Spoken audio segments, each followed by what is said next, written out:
அனைவருக்கும் அன்பு வணக்கம்.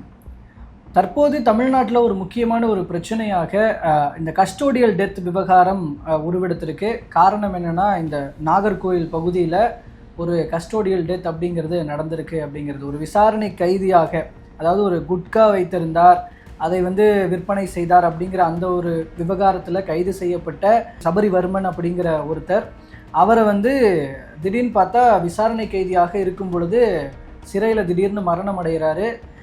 அவரை ஹாஸ்பிட்டலில் போய் அட்மிட் பண்ணி அதெல்லாம் பார்க்கும்போது இறந்துட்டார் அப்படிங்கிறது தெரிய வருது. உறவினர்கள் போராட்டம் பண்ணுறாங்க. இதன் மூலமாக ஒரு காவல் மரணம் தற்போது நாகர்கோவில் பகுதியில் நடந்திருக்கிறது அப்படிங்கிறது ரொம்ப பூதாகரமாக போய்கிட்டு இருக்கிற விஷயம். ஸோ இந்த விஷயத்தில் ஆரம்பத்திலேருந்து இப்போ வரைக்கும் என்ன நடந்துக்கிட்டு இருக்கு, இதில் அரசாங்கத்தினுடைய இதற்கு ஒரு பதில் நடவடிக்கைகள் என்னவாக இருக்கிறது, எப்படி ரெஸ்பாண்ட் பண்ணுறாங்க அப்படிங்கிறத பற்றி தான் இந்த வீடியோவில் நம்ம பார்க்க போகிறோம். இன்றைய நிகழ்ச்சியில் இது பற்றிய தகவல்களோடு உங்களை சந்திக்கிற நான் கோபிநாத், நான் மதுமிதா.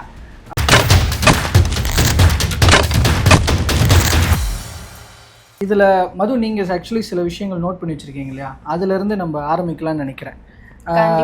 இதில் ஆரம்பத்தில் என்ன விஷயம் நடந்திருக்கு அப்படிங்கிறதுலேருந்து இதை போகலாம். ஓகேண்ணா. இப்போ என்னன்னா, சபரிவர்மன் அவர் எதுக்காக கைது செய்யப்பட்டிருக்காரு அப்படின்னு பார்க்கும்போது 200 கிராம் குட்கா வச்சிருந்தாரு அப்படின்றதுக்காக அவரை கைது செஞ்சிருக்காங்க. அதுவும் பெட்டிக்கடை நடத்திட்டு வராரு. அது மட்டும் இல்லாமல் இவர் முன்னாள் எம்எல்ஏ காந்தி அவர்களுக்கு ஒரு நெருக்கமான ஒரு உறவு இருந்தது அப்படின்னு சொல்லப்படுது.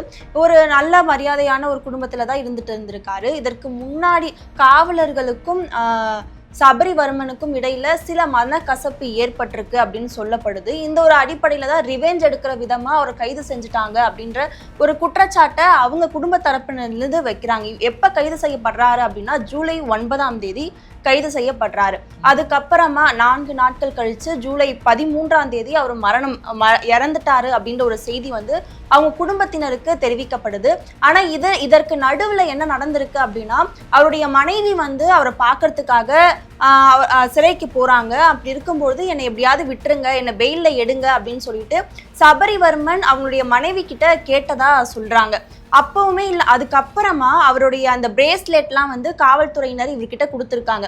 இது எல்லாமே நடுவில் அவங்க மனைவிக்கு கொஞ்சம் சந்தேகத்தை ஏற்படுத்துகிற விஷயமா இருந்திருக்கு. எப்படியாவது பெயிலில் எடுத்துடணும்னு பல முயற்சிகளும் பண்ணுறாங்க.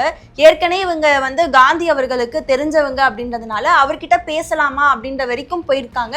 ஆனால் சரி, எந்த ஒரு பிரமுகர்களையும் கொண்டு வர வேண்டாம், நம்மளே பேசிக்கலாம் அப்படின்ற ஒரு முடிவில் இருக்கும்பொழுது மறுபடியும் சிறை காவலில் வைக்கணும்னு நீதிபதிகள் உத்தரவிடுறாங்க. சிறை காவலையும் வைக்கப்படுறாரு. இதற்கிடையில தான் அவருடைய மரணம் செய்தி ஒரு மிகப்பெரிய பூதாகரணமா வெடிச்சிருக்கு அப்படின்னு எடுத்துக்கலாம். இப்போ சொன்னது போல நீதிமன்ற காவல்ல ஒரு விசாரணை கைதியாக இருந்த ஒருத்தர் தற்போது ஒரு மர்மமான முறையில் ஒரு தாக்கப்பட்டு மரணம் அடைந்திருக்கிறார் அப்படின்னு. இப்போ இதில் பிரேத பரிசோதனை ரிப்போர்ட் என்ன சொல்லுகிறது அப்படின்ற விஷயத்திலிருந்து தான் நம்ம இந்த முழு விவகாரத்தை அதன் வழியாக அணுகுவாங்க விசாரணையின் பொழுது.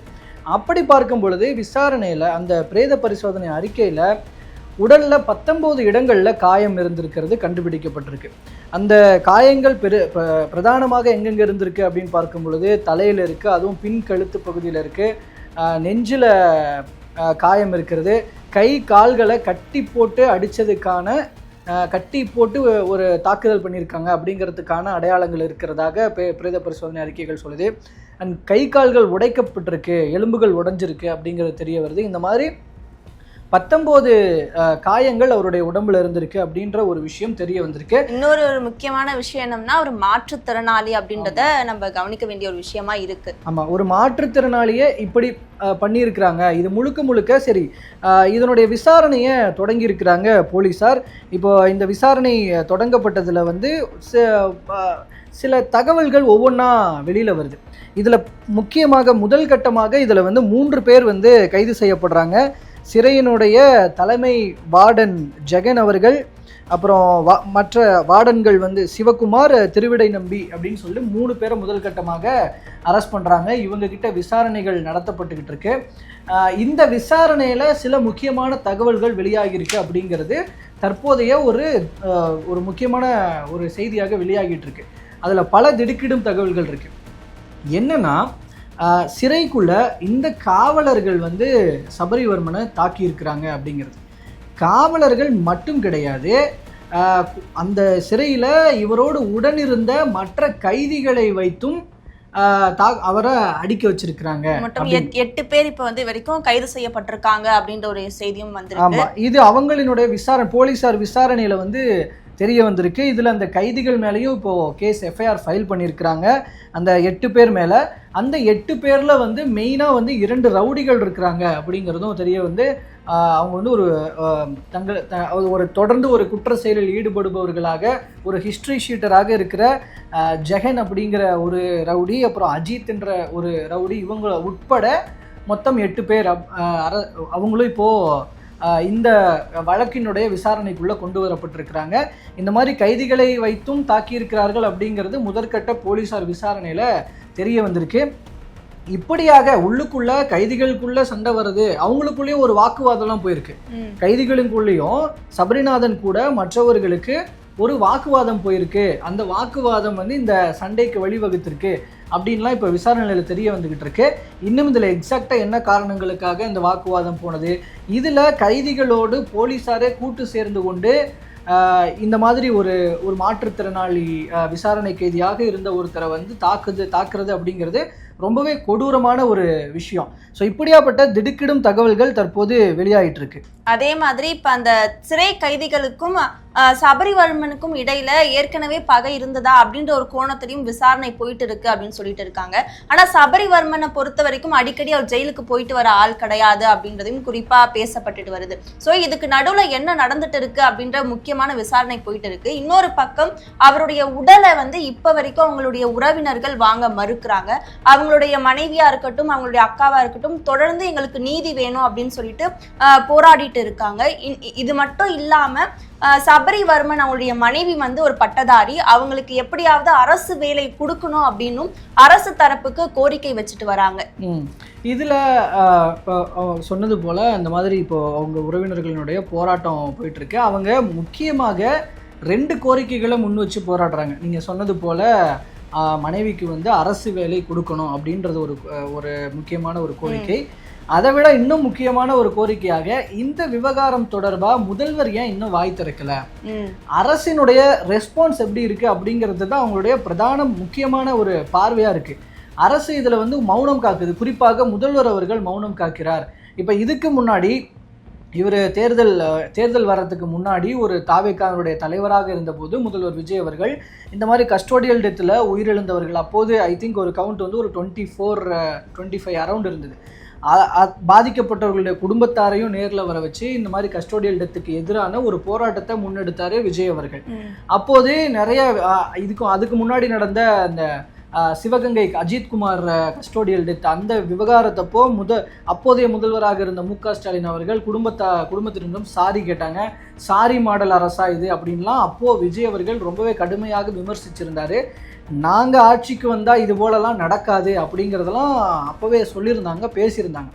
அப்படி இருக்கும் பொழுது தற்போது தாவேகாவினுடைய ஆட்சியிலும் இந்த மாதிரியான கஸ்டோடியல் டெத்து தொடர்கிறதே அப்படிங்கிறது தான் பிரதானமான ஒரு குற்றச்சாட்டாக இருக்கிறது. அப்போ இந்த மாதிரியான ஒரு சீரியஸான சிச்சுவேஷனில் முதல்வர் அவர்கள் இது தொடர்பாக வாய் திறக்கணும். அவர் வந்து அட்லீஸ்ட் அந்த குடும்பத்துக்கு ஒரு ஆறுதலாவது தெரிவிச்சிருக்கலாம். அண்ட் இதில் சம்பந்தப்பட்டவர்கள் மீது கடுமையான நடவடிக்கை எடுக்கப்படும் அப்படின்னு இன்னைக்கு அமைச்சர் CTR நிர்மல்குமார் அவர்கள் பேசுகிற கருத்துக்களை முதல்வர் பேசியிருக்கணும்ல அப்படிங்கிற கேள்விகளை கேட்குறாங்க. CTR நிர்மல்குமார் சில விஷயங்களை சொல்கிறார். இந்த மாதிரி தொடர்ந்து ரிப்பீட்டடாக அவர் சொல்கிறது, இந்த மாதிரி சம்பந்தப்பட்டவர்கள் கைது செய்யப்பட்டிருக்கிறார்கள், விசாரணை வந்து தொடர்கிறது, இதில் கண்டிப்பாக அவர்களுக்கு கடுமையான தண்டனை வந்து பெற்றுத்தரப்படும், துறை ரீதியான நடவடிக்கை எடுத்திருக்கிறோம், சஸ்பெண்ட் பண்ணியிருக்கோம், இந்த மாதிரியான விஷயங்களை அடுக்கிறார். ஆனால் ஏன் இது நடக்குது அப்படிங்கிறது தான் கேள்வி. இதெல்லாம் நடக்காது எங்களோட ஆட்சியிலன்னு சொல்லி தானே வந்தீங்க, அப்படின்னா என்ன நடக்குது அப்படிங்கிறத கேட்குறாங்க. அவர் சொன்ன ஒரு விஷயத்துல வந்து காவலர்களுக்கும் ஒரு அழுத்தம் இருக்கு, விரக்தி இருக்கு அப்படின்றதையும் குறிப்பிட்டிருக்காங்க. அதே சமயம் இதுல சம்பந்தப்பட்ட அதிகாரிகள் மீது கண்டிப்பா நடவடிக்கை எடுக்கப்படும் அப்படின்றதையும் குறிப்பிட்டு பேசியிருக்காரு. தொடர்ந்து இப்ப தாவேகா ஆட்சியில 4 காவல் மரணங்கள் நடந்திருக்கு அப்படின்ட்டு திமுக தரப்புல இருந்து குற்றம் சாட்டுறாங்க.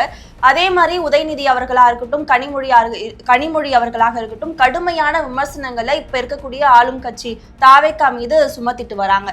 ஏன் இப்ப வரைக்கும் ஆறுதல் சொல்லல? முதல்வர் அவர்கள், அதாவது முன்னாள் முதல்வர் மு.க. ஸ்டாலின் அவர்கள் இந்த அஜித்குமார் வழக்கப்ப போன் பண்ணி ஆறுதல் சொல்லியிருப்பாரு. இருப்பாரு. அதற்கு ஒரு கடுமையான விமர்சனத்தை தாவேகா முன் வச்சிருந்தாங்க. ஆனா இப்ப விஜய் அவர்கள் ஏன் போன் பண்ணி கூட ஆறுதல் சொல்லல, அதே சமயம் நடிகர்களை சந்திச்சுட்டு வராரு அப்படின்ற ஒரு விமர்சனமும் இப்ப இருக்கக்கூடிய தாவேகா ஆட்சி மீது வைக்கப்படுது. சினிமா துறையை சேர்ந்தவர்களை தொடர்ச்சியாக சந்திச்சுக்கிட்டு இருக்கிற முதல்வர் அவர்கள், அது தப்பும் கிடையாது, இருக்கலாம், சந்திக்கலாம், அதெல்லாம் தப்பு கிடையாது. அதே நேரத்தில் இதை முக்கியமாக பார்க்கணும் இல்லையா? இந்த பக்கம் அதை விட ரொம்ப முக்கியமான ஒரு பிரச்சனையாக இது உருவெடுத்துட்டு இருக்கு. அப்போது இதில் வந்து இதை தடுக்கணும்னா அப்போ முதல்வர் எந்த அளவுக்கு ஸ்ட்ரிக்டாக தன்னுடைய கையில் இருக்கிற காவல்துறையை நிர்வகிக்க வேண்டியது இருக்குது, உள்ள இன்னும் என்ன எந்த அளவுக்கு ரொம்ப ஒரு கடுமையான ஆர்டர்ஸை பாஸ் பண்ண வேண்டியிருக்கு. அதெல்லாம் வந்து இப்போது பாஸ் பண்ணாலும் அந்த கடைசி நிலை வரைக்கும் போய் அது ரீச் அவுட் ஆகுதான்னு செக் பண்ண வேண்டியிருக்கு. அப்படிங்கிற விஷயங்கள்லாம் இருக்குது. அண்ட் இதில் தாவேகா தரப்பில் நம்மக்கிட்ட பேசுகிறவங்க சில விஷயங்களை இப்போவும் கூட திமுகவையே குறை சொல்லிக்கிட்டு இருக்கிறாங்க. அதாவது இந்த காவல்துறையில் இருக்கிற இந்த காவல்துறை அந்த நிர்வாகத்தில் இருக்கிற ஒரு சில காவலர்கள் இன்னமும் திமுகவினுடைய அபிமானிகளாகவே இருக்கிறாங்க. திமுக ஆட்சியில் எப்படி இருந்தாங்களோ அதே போல் திமுகவுக்கு ஆதரவான மனநிலையில் இப்படியே இருக்கிறாங்க அப்படின்னு ஒரு ஒரு ஒரு குற்றச்சாட்டையோ இல்லை தங்களை தற்காத்து கொள்கிற ஒரு டிஃபெண்டிங் பாயிண்ட்டாவோ வைக்கிறாங்க. ஆனால் அது ஏற்றுக்கொள்ளக்கூடியதாக இல்லை. நீங்கள் ஒரு ஆட்சி முடிஞ்சிருச்சு, இன்னொரு ஆட்சி வந்துருச்சு, கவர்மெண்ட்டை டேக் ஓவர் பண்ணிட்டீங்க, இன்னமும் பழைய கவர்மெண்ட்டையே வந்து குறை சொல்லிக்கிட்டு இருக்கிறது அப்படிங்கிறது கண்டிப்பாக ஏற்றுக்கொள்ள முடியாது. அதிகாரம் உங்ககிட்ட இருக்குது. அப்படி தவறு செய்யும் காவலர்கள் மீது நடவடிக்கை எடுக்கக்கூடிய அதிகாரம் உங்ககிட்ட இருக்குது. அப்படி இருக்கும் பொழுது நீங்கள் திரும்பவும் திமுகவை குறை சொல்கிறது அப்படிங்கிறது ஏற்றுக்கொள்ள முடியாத ஒரு விஷயம். அண்ட் இதில் சொன்னது போல் சிடிஆர் நிர்மல்குமார் ஒரு பாயிண்ட்டை பதிவு பண்ணார் இல்லையா? அவங்களுக்கு வந்து நிறைய பணிச்சுமை, மன அழுத்தம், அவங்களுக்கு வந்து அவங்களுடைய பணியில் பதவி உயர்வு இல்லாமல் இருக்கிறது, இப்படிங்கிறதெல்லாம் அவங்களுக்கு ஒரு வகையான மன உளைச்சல் ஏற்படுத்திட்டு இருக்கு அப்படின்றத சொல்கிறார். பொதுவாக இந்த மாதிரியான ஒரு சிறைத்துறைக்குள்ளே எப்படி இருக்கும், காவலர்களினுடைய மனநிலை எப்படிப்பட்டதாக இருக்கிறது, அவங்களுக்கு கொடுக்கப்படுற ட்ரைனிங்ஸ் எப்படிப்பட்டதாக இருக்கிறது, காவல்துறைக்குள்ளே ஒரு சீரமைப்பு தேவைப்படுகிறது அப்படிங்கிற மாதிரியான பல்வேறு விவாதங்கள் இங்கே தொடர்ந்து நடந்துக்கிட்டு இருக்கிறதுக்கு. அதில் காரணம் என்னென்னா, இப்போ வந்து இப்போது ஃபாலோ பண்ணப்பட்டுக்கிட்டு இருக்கிற அவங்களுக்கான இந்த ரூல்ஸ் அண்ட் ரெகுலேஷன்ஸு, ஆர்டர்ஸு, உள்ளுக்குள்ளே என்ன மாதிரியான நடைமுறைகள் இருக்கணும், கைதிகளை எப்படி ட்ரீட் பண்ணணும், இங்கே உள்ள வர காவலர்களுக்கு எப்படிப்பட்ட ட்ரைனிங்ஸ் வழங்கப்படும், இப்படிங்கிறதுலாம் பிரிட்டிஷார் ஆட்சி காலத்தில் அப்போ அவங்க வகுத்து வச்சுட்டு போன சட்டத்திட்டங்களில் பெரிதாக இன்னும் பெரிய மாற்றங்களையோ நம்ம நாட்டுக்கு கொஞ்சம் உகந்த மாதிரியான சில மாற்றங்களையோ பண்ணாமல் இன்னமும் அதையே தான் நம்ம ஃபாலோ பண்ணிக்கிட்டு இருக்கோம். இப்போ அவன் பிரிட்டிஷார் வந்து இங்கே பண்ணுறான்னா அப்போ நம்ம நாட்டை ரூல் பண்ணிகிட்டு இருந்தான். இங்கே இருக்கிற இந்தியர்கள் அவனுக்கு எதிரிகள். அப்போ எதிரிகளை ட்ரீட் பண்ணக்கூடிய வகையில் அவங்களுடைய அணுகுமுறைகள் இருந்தது. ஆனால் இப்போ நம்ம சொந்த நாட்டு மக்களையே சொந்த நாட்டு அரசாங்கம் சொந்த காவல்துறையை வச்சு நிர்வகிக்குது. இந்த இடத்துலையும் கூட அப்போது ஃபாலோ பண்ணப்பட்ட சட்ட திட்டங்களே அங்கே இல்லை அந்த நடைமுறைகளே வந்து தேவையா அப்படிங்கிற ஒரு கேள்வி எழுது. அதனால் அதுக்குள்ளே காவல்துறைக்குள்ளே பெரிய சீர்திருத்தங்கள் தேவைப்படுகிற சுச்சுவேஷன் இருக்குது. அதன் மூலமாக காவலர்களினுடைய மனநிலையில் நம்ம ஒரு முன்னேற்றத்தை கொண்டு வர முடியும். அதுவும் வந்து கைதிகளை ட்ரீட் பண்ணுறதுக்கான அணுகுமுறைகளில் மாற்றத்தை கொடுக்கும் அப்படின்ற ஒரு விஷயம் இருக்குது. அண்ட் மோரோவர் மேலதிகாரிகளினுடைய அழுத்தம், ஒரு கேஸை க்ளோஸ் பண்ணணும் அப்படிங்கிறதுக்காக கொடுக்குற அழுத்தமாக இருக்கட்டும், இதெல்லாமே மாறணும் அப்படிங்கிற விஷயத்த சொல்கிறாங்க. அண்ட் மோரோவர் இது போன்ற இப்போ சபரிவர்மன் கேஸில் வந்து சொல்கிறது மாதிரி சந்தேகிக்கிற மாதிரி ஒரு தனிப்பட்ட ஒரு முன் பகைன்றது ஒன்று இருக்குது அப்படின்ற விஷயமா இருந்தால் அதையெல்லாம் இந்த மாதிரி தங்களுடைய துறைக்குள்ள தங்களுடைய அதிகார துஷ்பிரயோகம் செய்து அவர்களை பழிவாங்கும் நடைமுறை அப்படிங்கிறது கண்டிப்பாக சுத்தமாக தவிர்க்கப்படணும், நிறுத்தப்படணும்.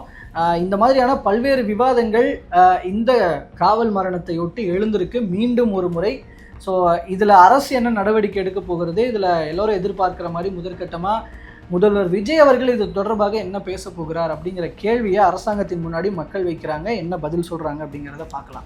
அதே மாதிரி இந்த சாத்தான்குளம் வழக்குல வந்து 9 காவலர்களுக்கு மரண தண்டனை கொடுத்திருப்பாங்க.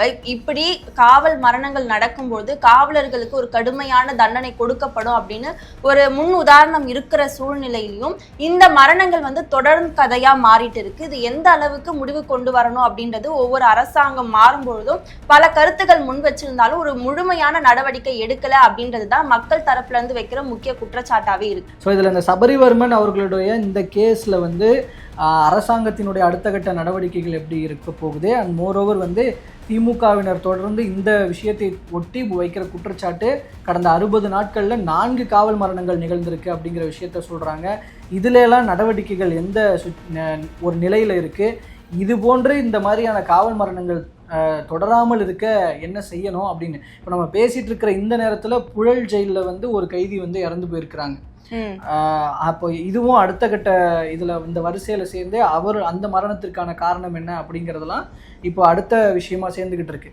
ஸோ அப்படி இருக்கும் பொழுது இதை தடுக்க வேண்டிய இடத்தில் இருக்கிற தாவேகா அரசு, காவல்துறையை கையில் வைத்திருக்கிற முதல்வர் விஜய் அவர்கள் இதில் துரிதமாக என்ன நடவடிக்கை எடுக்க போகிறார், காவல்துறைக்குள் என்ன மாதிரியான சீர்திருத்தங்களை கொண்டு வர போகிறார், இது போன்ற மரணங்களை தடுப்பதற்கு என்ன ஒரு ஸ்பெசிஃபிக்கான ஆர்டர் பாஸ் பண்ணப்பட இருக்கிறது அப்படிங்கிறதுல நம்ம பொறுத்திருந்து பார்க்க வேண்டியிருக்கு. இது தொடர்பான அடுத்த கட்ட நகர்வுகள் என்ன அப்படிங்கிறத நம்ம அடுத்த வீடியோவில் பேசலாம். அது வரைக்கும் உங்ககிட்ட இருந்து விடைபெறுகிறோம். இது தொடர்பான உங்களோட கருத்துக்களை கண்டிப்பாக கமெண்ட்ல பதிவு பண்ணுங்க. நன்றி.